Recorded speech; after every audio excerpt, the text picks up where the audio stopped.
हरे कृष्णा। एक बार अपनी दासी को कोई दूसरा कार्य करते देखकर माता यशोदा स्वयं दही मथने लगी।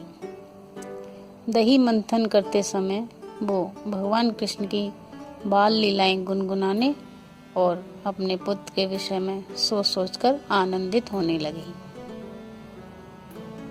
दही मथते समय उनकी साड़ी का सिरा दृढ़तापूर्वक लिपटा था और जब वे दोनों हाथों से परिश्रम पूर्वक दही मथ रही थी तो उनके मुखमंडल पर पसीने की बूंदें थीं। इस दृश्य को देखकर भगवान कृष्ण बाल रूप में प्रकट हुए। वो भूखे थे और वो चाहते थे कि उनकी माँ उन्हें दुलार करे, उन्हें दूध पिलाए, दही मथना बंद कर दे। उन्होंने संकेत किया कि माँ का पहला कार्य दूध पिलाना है, दही मथना बाद में करे। तब यशोदा माता ने अपने पुत्र को गोद में उठा लिया और उनको स्तनपान कराने लगी। स्तनपान कराते समय माता हंस हंस कर अपने पुत्र के मुख की सुंदरता को निहारती जा रही थी। अचानक चूल्हे पे रखा हुआ उबलता दूध उन्हें याद आया। दूध को गिरने से बचाने के लिए यशोदा माता तुरंत ही कृष्ण भगवान को एक ओर बिठाकर चूल्हे के पास गई। माँ के द्वारा इस प्रकार छोड़े जाने के कारण भगवान अत्यंत क्रुद्ध हो गए, जिससे उनके होठ और नेत्र लाल हो गए। उन्होंने अपने दांत तथा होठ बंद किए और हाथ में एक कंकड़ी लेकर तुरंत माखन की मटकी तोड़ डाली और उन्होंने उसमें से मक्खन निकाल लिया और आंखों में आंसू भरकर एकांत में जाकर मक्खन खाने लगे।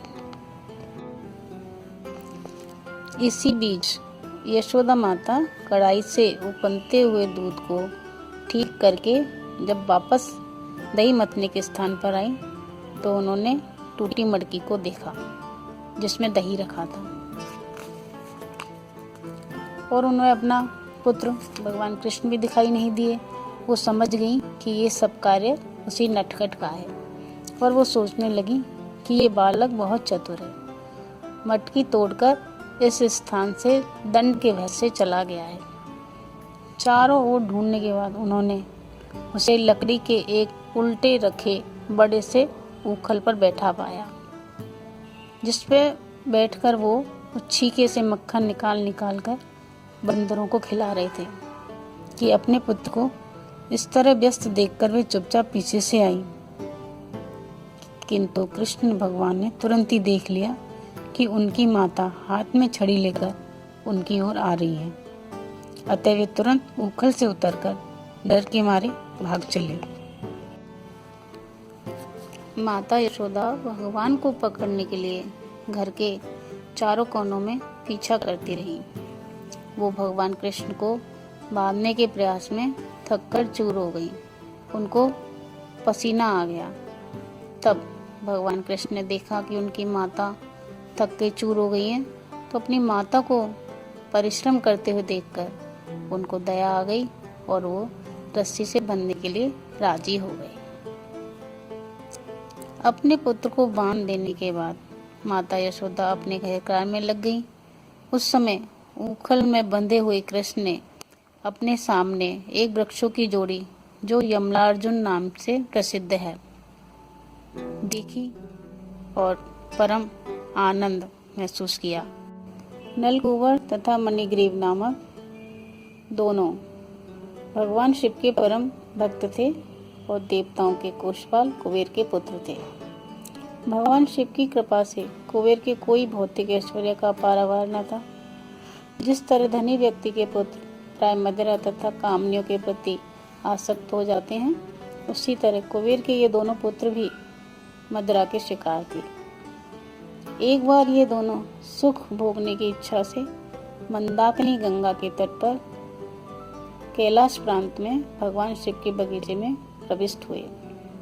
वहां मदिरा पान करके सुगंधित पुष्पों वाले बगीचे में उनके साथ गई हुई सुंदरियों का मधुर संगीत सुनने में लीन हो गए। उसी समय और वो उसी अवस्था में वे दोनों कमल पुष्पों से युक्त गंगा के जल में घुसकर युवतियों के साथ, उन सुंदरियों के साथ आनंद लूटने लगे, जैसे हाथी जल के भीतर हथनियों के साथ करता है। जब भी इस प्रकार जल क्रीड़ा का आनंद लूट रहे थे तो अचानक वहां से नारद मुनि का आगमन हुआ।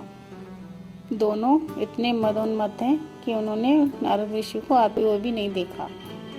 युवतियां देवताओं की जितनी नशे में नहीं थी और वो नग्न होने के कारण नारद मुनि के समक्ष परम लज्जित हुई और जल्दी में अपना अपना शरीर ढकने लगी। लेकिन कुबेर के दोनों पुत्र इतने नशे में थे अंधे, उन्होंने नारद की उपस्थिति का परवाह नहीं की और वो अपने शरीरों को नहीं ढक पाए। जब नारद ने देखा कि ये दोनों मदिरा के कारण इतने पतित हो गए हैं तो उनके कल्याण की इच्छा से उन्होंने उन्हें श्राप देने की सोची। अतः नारद जी ने सोचा उनके लिए सबसे उत्तम दंड यही होगा कि इन्हें जड़ जीव या वृक्ष बना दिया जाए। ये दोनों भाई मेरी कृपा से वृक्ष बन जाएं, किंतु उनमें इतनी स्मृति बनी रहे जिससे वे जान सके कि उन्हें क्यों दंडित किया जा रहा है। अतः नारद मुनि ने विचार किया कि इन दोनों देवों के देवताओं के 100 वर्ष तक वृक्षों के रूप में क्यों ना रहने दूं। उसके बाद भगवान की कृपा से इन्हें भगवान के दर्शन हो सकेंगे और ये पुण्य देवताओं तथा भगवत भक्तों का जीवन प्राप्त कर सकेंगे। श्राप देकर नारद ऋषि अपने धाम नारायण आश्रम लौट आए और वे दोनों देवता वृक्ष में परिणत हो गए, जिनका नाम यमल और अर्जुन, जिसकी जोड़ी को यमलार्जुन नाम से जाना जाता है। भगवान कृष्ण लकड़ी के उखल से बंधे थे, किंतु वे अपने परम भक्त नारद की भविष्यवाणी को पूरा करने के लिए यमल वृक्षों की ओर बढ़ते गए। भगवान कृष्ण को याद था कि नारद उनके परम भक्त हैं और उनके समक्ष खड़े यमलार्जुन वृक्ष वास्तव में कुबेर के पुत्र हैं। उन्होंने सोचा अब मुझे अपने परम भक्त नारद के वचनों को पूरा करना चाहिए। अतः वे दोनों वृक्षों के बीच मार्ग से आगे जाने लगे। यद्यपि वे स्वयं उस मार्ग से आगे निकल गए, किंतु लकड़ी का उखल बड़ा होने के कारण दोनों वृक्षों के बीच में फंस गया। इस अवसर का लाभ उठाकर श्री कृष्ण उखल से बंधी रस्सी को जोर से खींचते रहे। जो ही बल लगाकर रस्सी खींची, त्यों ही दोनों वृक्ष यमल और अर्जुन तने और शाखाओं सहित धम से पृथ्वी पर गिर पड़े और इन टूटे वृक्षों में से अग्नि के समान प्रज्वलित 2 महान पुरुष प्रकट हुए। उनकी उपस्थिति से सारी दिशाएं प्रकाशित हो उठी। उन दोनों ने भगवान कृष्ण को झुककर प्रणाम किया।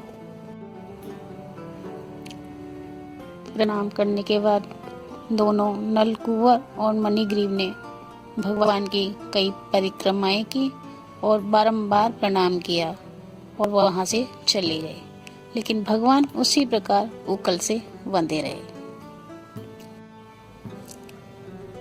अगर आपको मेरी वीडियो अच्छी लगे तो इसे प्लीज़ लाइक और शेयर कीजिए और आगे के अपडेट देखने के लिए चैनल को सब्सक्राइब कीजिए।